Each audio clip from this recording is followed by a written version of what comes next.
Hi, everyone. Thanks for joining our webinar. Our topic today focuses on how CAD-CAM can make you more efficient in the age of social distancing.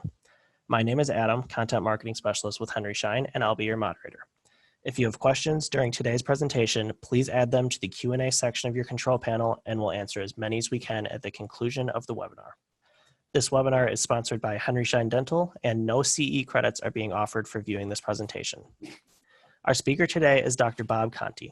Dr. Conte has been in private practice for 25 years, is a member of the ADA, RIDA, and AGD, and is a faculty member at cdocs.com.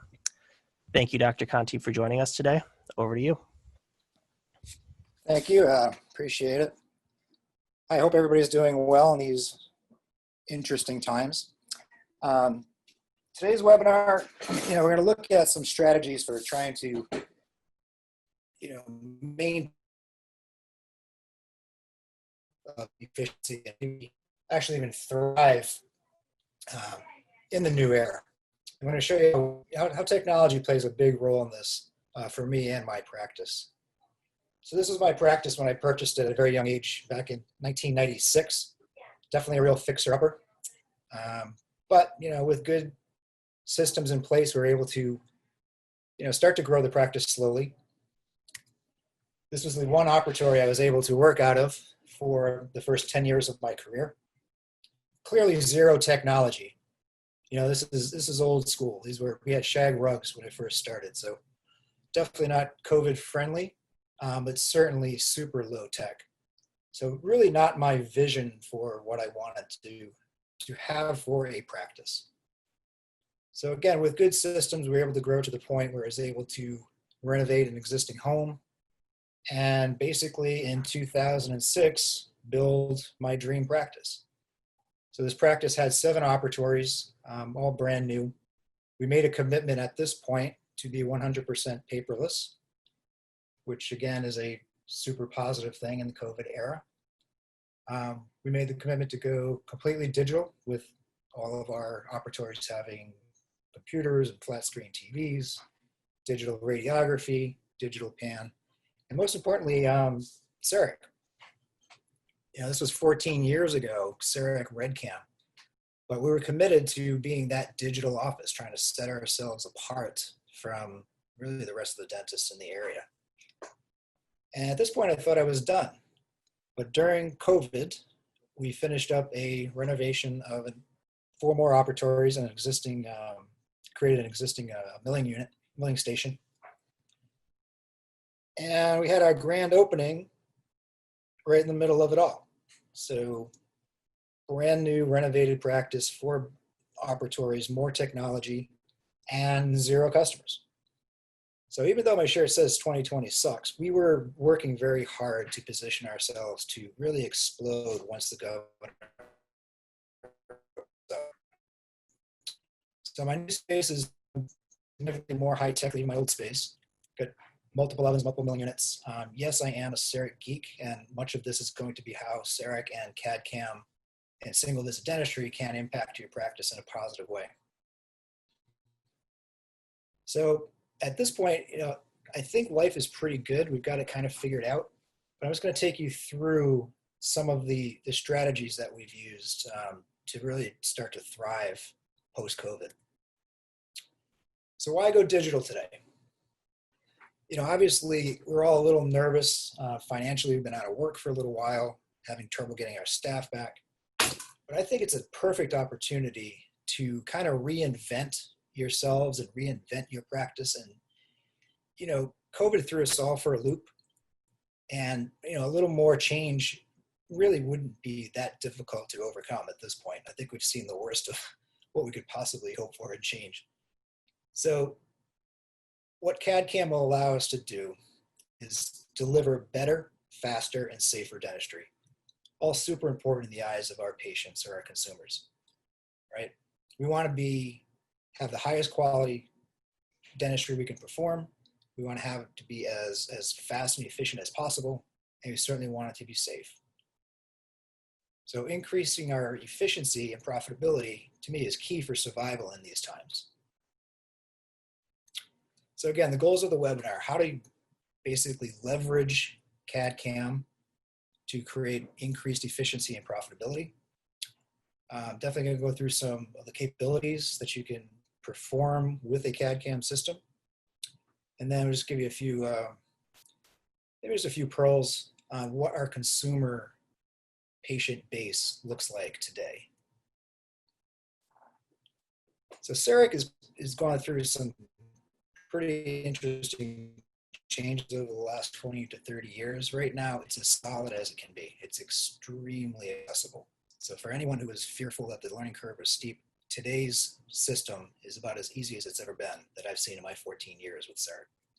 So let's look at conventional dentistry and talk about some of its potential pitfalls. So we all practice this way. 82% of dentists in America are still practicing this way. And really, there's nothing wrong with it. It's worked fine. This was myself 15 years ago, right? Doing our wax ups, taking poly PVS impressions, sending it to a lab guy in a bag, having him pour up the stone models and fabricate a restoration of some sort. Did it work? Yes. Does it still work? Kind of. But when you look at some of the potential imperfections in this process, number one, you're taking an impression that can expand, contract, and it bubbles. In this COVID era that we're in, a lot of saliva happening. You're going to stick that in a bag, send it to your lab guy. There's just a little bit of uneasiness that goes with that. Certainly relying on a lab technician rather than yourself to design your crowns, you're at their mercy.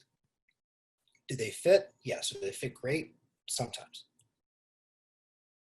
Let's look at CAD/CAM dentistry. Right? Very simply, we're going to scan, we're going to design same day, and we're going to mill. And the patient's going to walk out of here with a crown in 90 minutes with no return visit. Now we'll talk more about the second visit thing, but when you think about the way you're delivering dentistry today, particularly in the COVID era, your patients do not want to come to your office more than necessary. Right? They've been out of work too. They've had stresses. They've had kids at home. They've had to homeschool. They're having all kinds of issues. If you can make it convenient for them and sell them, appreciate it. Right, so we'll talk a little more about same-day dentistry. So CEREC Prime Scan, fastest camera on the market, widescreen, touchscreen. This is a buddy of mine who is scanning his wife and felt it would be really a good idea to not wear a mask. So I apologize for that. But what Mina is showing is a full arch scan in 3 minutes. And that is our reality now with the Prime Scan. The resultant models, super accurate. A great diagnostic tool. We're able to scan the palate, so we're able to do trans-palatal appliances if necessary. But just look at the detail. Right, we started, because the scan takes about 3 to 4 minutes, we're scanning every patient that walks in the door. We're using this as a diagnostic tool as well. All right, so it's one of the indications. Right, back when I started, CEREC could do single restorations and do them reasonably average. But today, I mean, it's such a robust animal that I want to just show you, it still does crowns well, and that's the bread and butter, but there's a lot more to it today in 2020. So looking at a case like this, right? I don't know how many in the audience are still doing cast inlays, but those are pretty much a thing of the past. Reimbursement is poor, temporization is impossible. But when you look at a case like this, doing say a DO restoration next to a crown, not having to use a matrix band, how would you using sectional matrices at best, maybe a Toffelmeyer. So a difficult case to manage. With CEREC, you scan it, you mill it, 5 minutes, pop it in like a little puzzle piece. Multiple materials are available. More importantly, the contact and adjacent. Perfect. How about onlays? Right, onlays are a thing of the past up until we started using CAD/CAM. Now we're able to be a little more conservative. Now, you don't have to change your prep. style for CEREC, but you can get more creative. Maybe you want to leave a couple of millimeters of cusp on that facial. We don't have to temporize, we're bonding.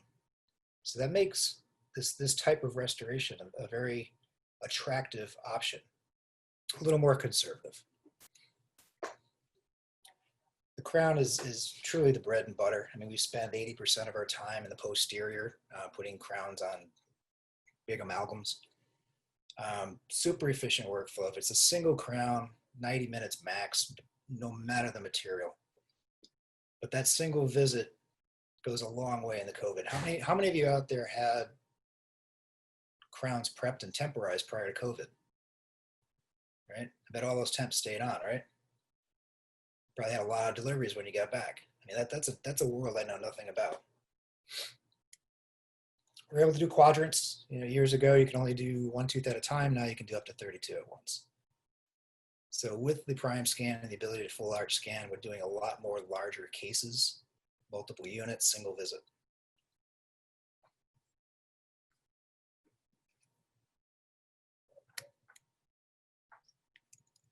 Oh, I'm so sorry. Got a little stuck there. Moving on, implant work. Right? Think about controlling cost. We're talking about trying to be more efficient, more productive. When you're able to scan and create your own custom abutments and crowns in office, you'll take what's normally a $500 to $700 lab fee for an implant restoration, and you take it down under $200.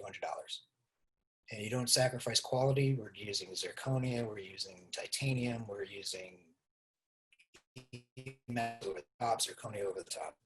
So implants, and previous slide that unfortunately I skipped was bridge work. How nice would it be to do bridges in office? Getting back to capabilities. For those of you that are placing implants, I mean, how nice would it be to make your own surgical guide, mill it? It's $40. So again, implants, bridges, well beyond the single tooth restoration of the past. Anteriors were something that most folks would shy away from. Today it's very simple with the materials we have available. You could do beautiful designs and mill and have your patient walk out of your office in a matter of 4 hours with a complete makeover. CEREC ortho. How many of us love to take a PVS impression for something like Invisalign or SureSmile or ClearCorrect? That full arch PVS is one of the more difficult impressions in all of dentistry. When you're able to just scan, and if there are any errors, or not errors, but missing data, you can just go right back and fill it in with the camera. Whereas with an impression, where we're gagging our patient and he's spitting all over us during COVID, you got to wait 4 to 5 minutes, and then you pull it out and you look at it and you apologize to the patient and say, hey, sorry, but we got to do it again. We're able now in the prime scan world, when a patient says yes to dentistry in the hygiene chair, whether it's orthodontics or a night guard or whitening, we just scan them right there in the hygiene room. The more opportunities you can have to basically not let a patient say no to you, the more productive you'll be. Printing. We made the commitment this past 3 months that we were not going to send anything to a lab. So now we're printing all of our models for our in-house whitening, night guards, study models, whatever it may be. Nice piece of technology, keep your impressions out of the lab. So again, why today?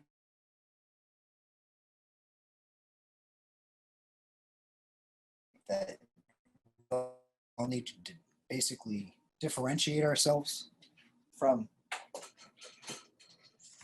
say, the guy down the road who during COVID just buried his head in the sand, right? He wasn't thinking about growth. So this is where... All right, now bite down.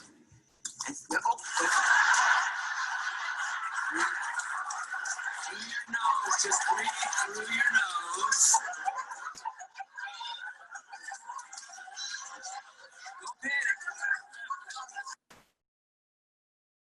Yeah, so that's what our patients think of us in dentistry. And it's no wonder they don't want to come in.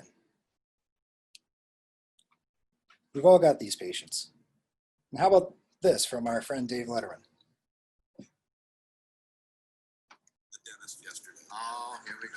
And every time you go to the dentist, they tell you one thing and then something else happens. You know what I'm saying? What happens? Well, originally I was, I don't know, eating, I love peanut brittle. And I busted off a hunk of something. You did? Yeah, so I went to the dentist and he says, "Oh yeah, this is a thing." He says, "I'm going to knock it out completely." So he knocks it out completely yesterday, and it's one of those deals where I get about a quart of Novocaine. I'm just now getting the feeling back in my elbows. Right. Yes. And so he puts on a temporary. He says this will be a 2-part deal. He said, "I have to put on a temporary thing." So they put all of that goo in your mouth. You bite down, and then the goo hardens, and then they pry your mouth open, and then they got a thing, and they put a temporary in there. And he says, "You come back in 2 weeks, I'll put in the permanent." And I said, "Oh, well, gee, I don't know. How do I know?" Well, he said, "No, 2 weeks will be just fine. We'll see you then." So then I have to leave, and then today, not even 24 hours later, the damn thing comes out. Ever it comes out? Yeah. Oh. So I have like a hole in the side of my mouth the size of an above ground pool. And every now and then I can't help praying my tongue in. Of course, your tongue goes. And I'm just now waiting for the nerve pain to return. Of course. It's that electric. It's sensitive to heat, it's sensitive to cold, and hey, I'm supposed to wait 2 weeks? Oh.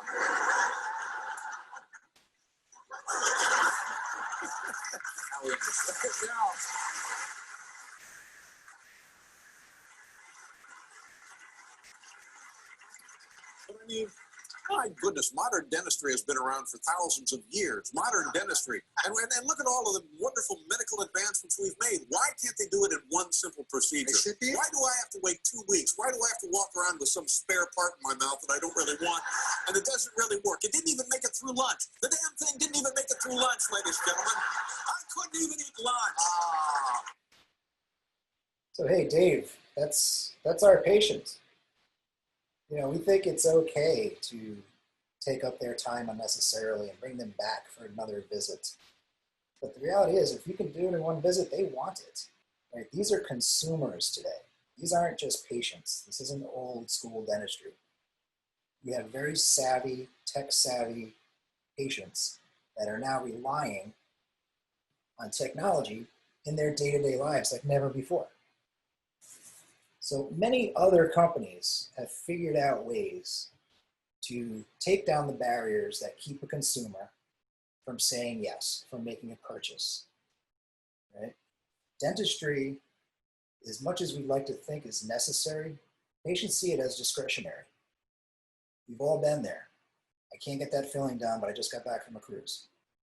So our job is to take down these barriers in the same way that many other companies are. Let's look at a company like Uber. Right? Is anybody really calling a cab anymore? No, Uber has taken technology and multiple technologies and created a way for us to very efficiently order a car. They know exactly where we are. Our account, our credit card is on account, right? So there's no cash transactions, right? They make it super, super easy for us to use their services. And I would argue that people are probably using ride shares way more than ever with taxis. It's a very simple thing. It's become a verb. We're going to Uber. That's the way it should be with our services. I mean, you can order a car on your Apple Watch, for crying out loud. How many of you have used Amazon Prime to the max during COVID? Why do we do it? Because it's super convenient, right? One click. How many of you made purchases in about 30 seconds? It's impulsive. But because they've made it so easy for us, we use them. How about Amazon Dash? I don't know if you have seen this. but you can place these little buttons next to the products you use most often throughout the house. And when you run out, you push the button. That is convenience. That's efficiency. Disney's got it down, right? Your kid can come off a ride, go into a little gift shop, and walk out with a lollipop by just waving his wrist. Banking, Starbucks, they've all figured out ways of separating consumers from their hard-earned money. So why aren't we doing this as dentists? Why aren't we figuring out ways to help our patients just say yes? I think part of it's our training. Part of it is that we have this code of ethics that keeps us from looking at our patients as consumers, but truly they are. We're not giving them anything they don't need. We're just trying to help them get the dentistry they need and want in a most efficient manner. So the evolution of CEREC in technology. So over 30 years this is our 6th scanner, Prime Scan. It's no different than any other technology out there, right? Look at the mobile phone over the past 25 years and how it's evolved. Nobody's walking around with an iPhone 4 anymore. They all want the latest and the greatest. All right, so as dentists, if you're looking into technology, get the iPhone 11, get the Prime Scan. Every technology goes through a bell curve, all right? You've got the early adopters that come in kind of early on, and that's where most of the profit's at. I think about CEREC at maybe 22% market share. I could be wrong. We're still in the early majority. Now's the time to get in. Be different than the dentist down the road. Be able to market this to your patients through social media. There's a lot of opportunity there that comes with technology. So how many of you remember Blockbuster? All right, Blockbuster was great.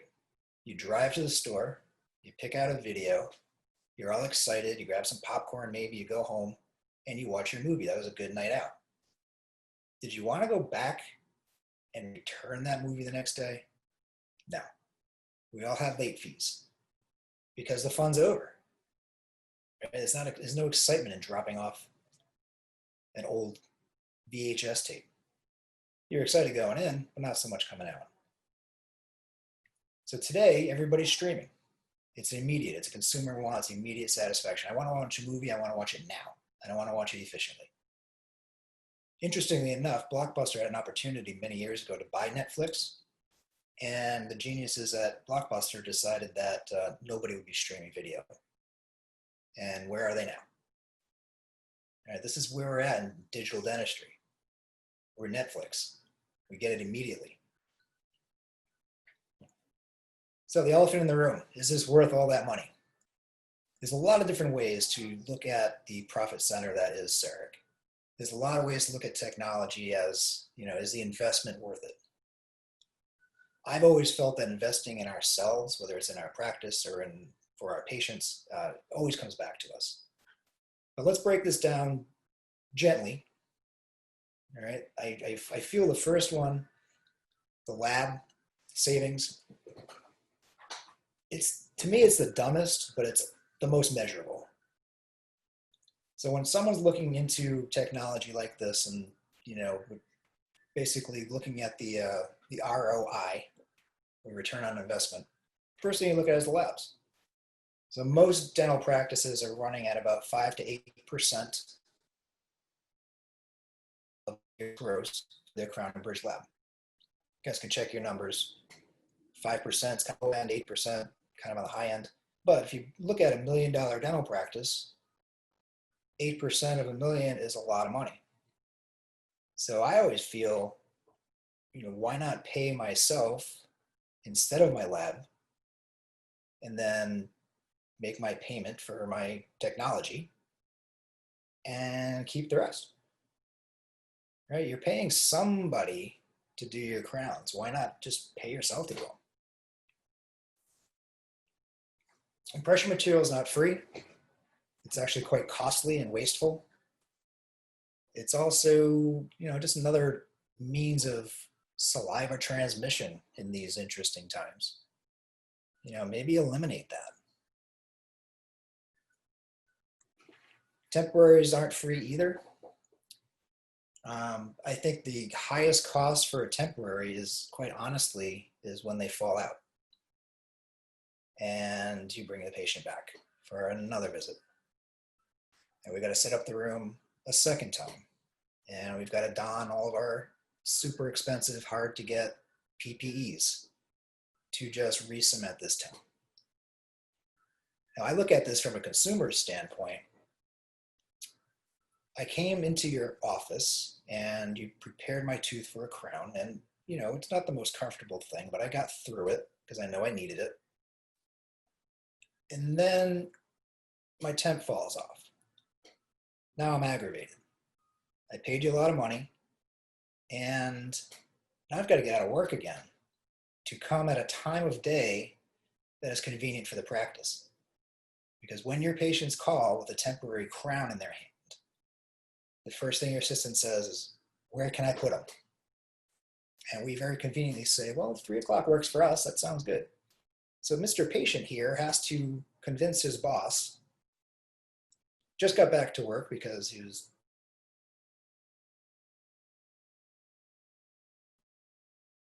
that's where the cost is. If you're doing 10, 20, 30, 40 crowns a month, all of those seat appointments are not necessary. You can do other dentistry. It will affect your bottom line. Again, I got a little ahead of myself. That one's something we never really talk about in dentistry, but the second visit is, it's a hassle. There's no profit there. You're not making any money on an insert. And God forbid the crown doesn't fit properly, and now you're sending it back to the lab to contacts or color change. And poor guy's not getting his crown till the 4th of July. So, food for thought.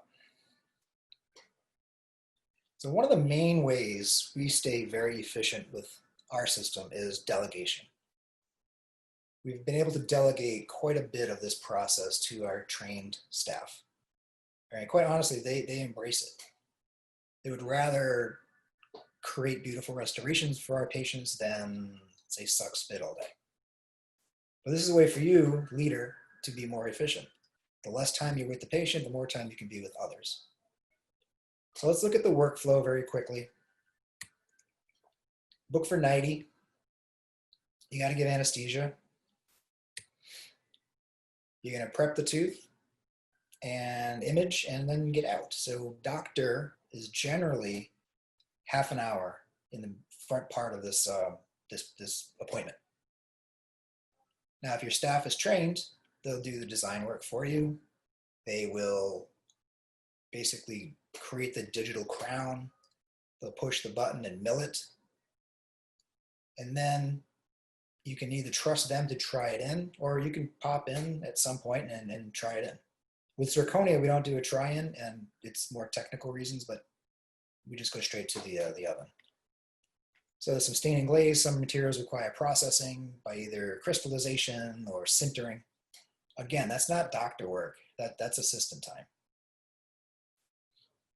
We do come in and we cement the crown. So, during that 45 minutes to an hour where the staff is taking charge of the appointment, I'm just off doing more dentistry. So even though this is a 90-minute visit compared to, I don't know what most folks are booking for a crown prep and temp, maybe an hour, you just combine them. You combine them into one visit. And it's not that intensive. You're doing other dentistry.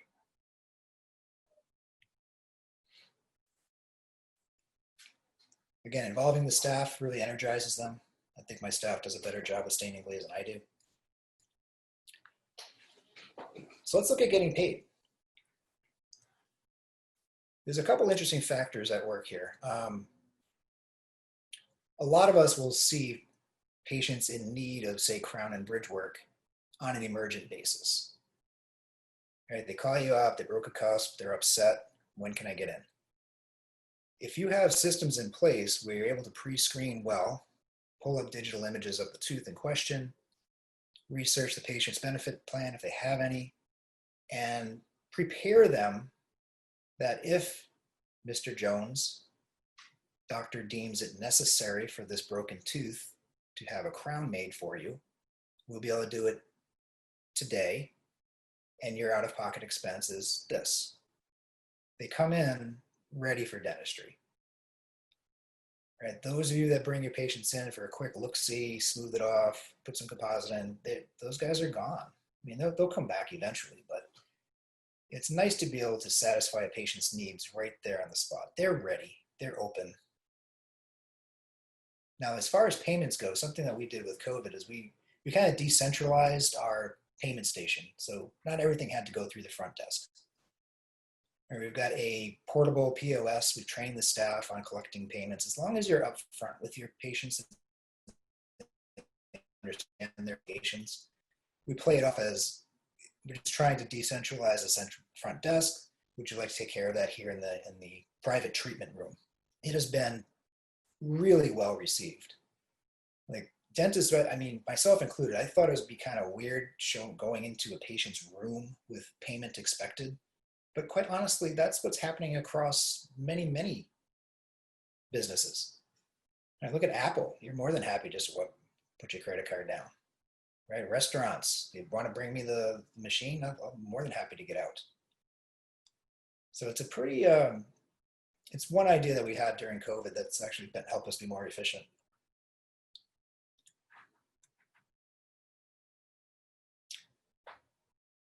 All right, so it's an interesting time in dentistry. You know, some of us are going to thrive, put our nose down and just really get it done. And others, you know, you may have been bitten by this COVID thing, or you may be depressed about our profession, but I can tell you that a technology burst into practice will re-energize you. It'll help your bottom line. You can present it to patients as almost like a luxury. Differentiate yourself from your dentist in your area. And in the era of COVID, you could play that up too. Like, is this wonderful? You don't have to come back. It was great to see you, but you know, waiting in the parking lot for your name to be called and being ushered in with a mask and a temperature on your forehead. You know, it's not the happy dentistry it used to be. So I don't know. I see this as a landmark time in our profession. I think we're really going to start seeing some major growth over the next year or two. People will be back. So thank you all. Hope you're all well. So with that, I'd like to thank you, Dr. Conte, for your presentation today. And of course, thanks to everyone for attending the webinar. If you do happen to have a question, please email us at webinars@henryschein.com and we'll get an answer back to you as soon as we can. On behalf of Henry Schein, thanks again, Dr. Conte, and thanks to everyone for attending. Have a great rest of the day.